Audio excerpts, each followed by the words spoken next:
À quelques jours de la Coupe du Monde, la fièvre du ballon rond touche le monde entier et tout le règne animal. Dans ce zoo de Guadalajara au Mexique, on se livre au jeu des pronostics dans les enclos.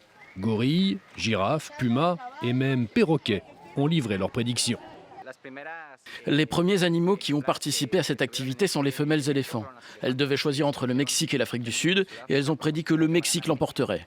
Ensuite, on est passé à nos gorilles. Ils ont décidé qu'entre l'Espagne et l'Uruguay, le vainqueur serait l'Uruguay. Guadalajara accueille 4 matchs du mondial. Il était donc logique pour les responsables du zoo d'organiser un événement autour du football. Pas de boule de cristal pour les animaux, mais de la nourriture disposée dans des boîtes aux couleurs des différentes sélections. Vainqueurs ou pas, certains ont du flair, à l'image de ces capybaras. Les capybaras étaient indécis. Du coup, pas de vainqueur. Ça correspondait aux prédictions des experts? Selon les experts, c'était juste, car la boîte ne s'est pas ouverte. Elle devait s'ouvrir, mais aucune des deux ne s'est ouverte. Du coup, c'est un match nul.